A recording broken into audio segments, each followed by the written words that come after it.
अस्सलाम वालेकुम नाज़रीन, मिली वॉइस के डेली बुलेटिन कौमी शब रोज़ में अब्दुल वहाब आपका खैर मक़दम करता है। मुल्क भर से अहम खबरों की तफसील से कबल पेश है चंद सुर्खियाँ। राम मंदिर ज़मीन खरीद घोटाले का तनाज़ा नहीं हो रहा ख़त्म, अब बोले पुजारी घोटाले की जाँच हो।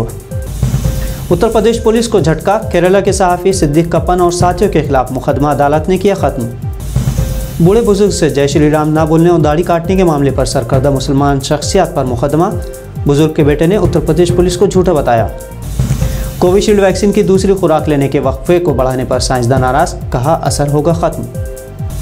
और घर पर रहे सुरक्षित रहे हुक्म के बरक्स, हरियाणा में 10,000 परिवार को बेघर करने की इंतजामिया की तैयारी। अयोध्या में राम मंदिर के नाम पर घोटाले का मामला खत्म होने का नाम नहीं ले रहा है। अब इस घोटाले में रामलला और हनुमान गढ़ी के पुजारियों ने शफाफ जांच की मांग की है। रामलला के चीफ पुजारी सत्येंद्र दास और हनुमान गढ़ी के चीफ पुजारी राजू दास ने इस घोटाले पर गुस्सा जाहिर करते हुए जांच का मुतालबा किया है। राम मंदिर की ज़मीन खरीदने के मामले में पवन पांडे ने मां दस्तावेज़ात घोटाले का इल्ज़ाम आयद किया था, जिस पर बीजेपी के अलावा तकरीबन सियासी जमातों ने तशवीश का इजहार किया था और सीबीआई के जरिए जांच का मुतालबा भी किया गया है। राम मंदिर ट्रस्ट पर इल्ज़ाम है कि मंदिर बनाने के लिए ट्रस्ट के जिम्मेदारों ने 2 करोड़ रुपए के बैनामा करने के 10 मिनट बाद ही ज़मीन को 18 करोड़ रुपए में ख़रीदा। उत्तर प्रदेश अदालत ने मंगल के रोज़ केरल के सहाफ़ी सिद्दीक कप्पन और 3 दीगर अफराद को अमन अमान को नुकसान पहुंचाने के इल्ज़ाम से बरी कर दिया है। पुलिस इस मामले की जांच मुकर्रर 6 महीने बाद भी पूरी नहीं कर पाई। ये लोग उत्तर प्रदेश के हाथरस में एक लड़की के साथ हुई असमत दरी और कत्ल के मामले की रिपोर्टिंग के लिए हाथरस जा रहे थे। दिफाई फरीक के वकील ने मज़कूरा जानकारी दी है।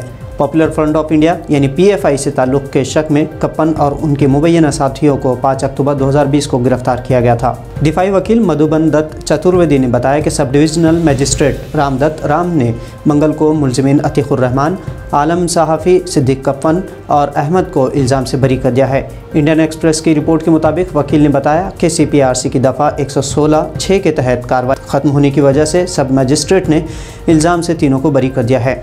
अदालती तहवील के दौरान अदालत ने नुक्स अमन के मामले में समाअत की और पुलिस के ज़रिए पेश की गई रिपोर्ट की बुनियाद पर CRPC की दफ़ा 111 के नोटिस में इंतज़ामिया से पूछा कि इन्हें तीनों को ज़मानत क्यों नहीं दी जाए। कप्पन और उसके साथियों ने खुद पर लगे इल्ज़ामात से हालांकि इनकार किया है। याद रहे कि सिद्दीक बतौर सहाफ़ी आलमी तौर पर रोंगटे खड़े कर देने वाले हाथरस गैंगरेप मामले को कवर करने उत्तर प्रदेश गए थे, जहां यूपी पुलिस ने उन्हें हाथरस में दाखिल होने से कबल ही गिरफ्तार करते हुए तीनों के खिलाफ गद्दारी और UAPA के तहत मामला दर्ज करके गिरफ्तार किया था। गुज़िश्ता दिनों उत्तर प्रदेश के ही गाज़ियाबाद से एक बुजुर्ग शहरी अब्दुल समद को चंद अफराद ने घेर कर उनको मुबैना तौर पर जय श्री राम के नारे लगाने पर मजबूर करने के अलावा उन पर तशद्दुद और ज़बरदस्ती उनकी दाढ़ी को मूंढने का वीडियो खूब वायरल हुआ था। इस वीडियो को लाखों अफराद ने देखा और शेयर किया, लेकिन अब इस मामले में एक नया मोड़ आया है। उत्तर प्रदेश पुलिस ने कांग्रेस के 3 मुस्लिम अरकान सलमान निज़ामी, मशकूर उस्मानी और डॉक्टर शमा मोहम्मद के अलावा गुजरात के फसादात पर किताब की मुसन्निफ़ा और अमरीकी अखबार वॉशिंगटन पोस्ट की नुमाइंदा राना अयूब, फैक्ट चेक नामी वेबसाइट के शरीक बानी मोहम्मद ज़ुबैर और सबा नकवी के खिलाफ केस दर्ज किया है। पुलिस का दावा है कि अब्दुल समद के साथ पेश आने वाले तशद्दुद के वाक़े की वजह मज़हब की बुनियाद पर नफरत नहीं बल्कि एक ज़ाती दुश्मनी का मामला था और मुलजिम और मुतासिरा शख्स एक दूसरे को पहले से ही जानते थे। लेकिन जिन लोगों ने इस वाक़े की वीडियो शेयर की थी उन्होंने हकीकत जाने बगैर इसे फ़िरक़ा परस्ती का रंग दे दिया। पुलिस मुतासिरा शख्स की FIR की बुनियाद पर अब तक कम से कम 5 अफराद को गिरफ्तार कर चुकी है। गुज़िश्ता रोज़ मंगल को एक बयान में पुलिस ने कहा था कि मुलजिमान के बकौल अब्दुल समद तावीज़ बनाने का काम करते हैं और उनके दिए हुए तावीज़ से उनके परिवार यानी ख़ानदान पर उल्टा असर हुआ था, इस वजह से उन्होंने ये कार्रवाई की। लेकिन अब्दुल समद के बेटे बब्बू सैफ़ी ने पुलिस के दावे की तरदीद की है। उन्होंने टाइम्स ऑफ इंडिया को बताया कि उनका कुंबा कई नस्लों से बढ़ई का काम करता है और तावीज़ या जादू से उनका कोई ताल्लुक़ नहीं है। उन्होंने कहा कि पुलिस की पूरी कहानी झूठी है, हमारा जादू या तावीज़ से कोई लेने देने नहीं है। पुलिस का ये बयान भी गलत है कि इस हमले में मुसलमान मुलविस थे। बुजुर्ग के साथ तशद्दुद की खबर हालांकि मेन स्ट्रीम मीडिया जैसे कि agency PTI, times now, NDTV, Indian express, the print, first post ने भी कवर की थी। लेकिन ये जानना दिलचस्प होगा कि FIR में शामिल अफराद ने ऐसा क्या मुख्तलिफ किया था। कोरोना से बचने कोविशील्ड वैक्सीन की 2 खुराकों के दरमियान वक्फा बढ़ाने के मामले में फिर से तनाज़ा शुरू हो गया है।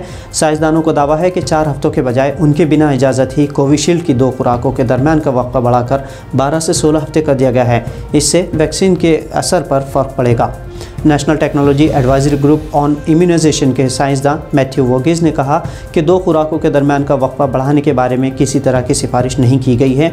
वर्गीस के बयान के बाद वज़ीर हर्षवर्धन ने सफाई दी कि वैक्सीन की 2 खुराकों में वक्फा बढ़ाने का फैसला सबूतों की बुनियाद पर लिया गया है।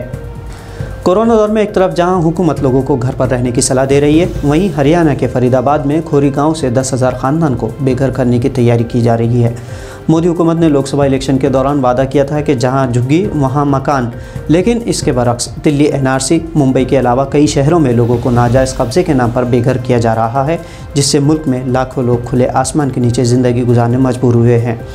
खोरेगांव का मामला भी कुछ इसी तरह है, जहां सुप्रीम कोर्ट ने ज़िला इंतज़ामिया को 10,000 से ज़्यादा परिवारों को बेदखल करने के लिए 6 हफ्तों की मोहलत दी है। इसके बाद बस्ती को पुलिस ने छावनी की तरह तब्दील कर दिया है। बेघर होने वाले लोगों का कहना है कि उन्होंने अपनी ज़िंदगी भर की कमाई प्लॉट्स खरीदने में लगा दी और ज़मीन माफियाओं ने उन्हें कम कीमत पर बेचकर धोखा दिया है।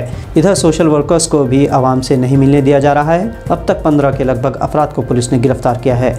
हालांकि इंतज़ामिया ने दावा किया है कि वो लोगों को शिफ्ट करने में मदद कर रही है, लेकिन खोरी गाँव के लोगों का कहना है कि उन्हें किसी भी तरह की बाज़ाबतकारी नहीं की जा रही।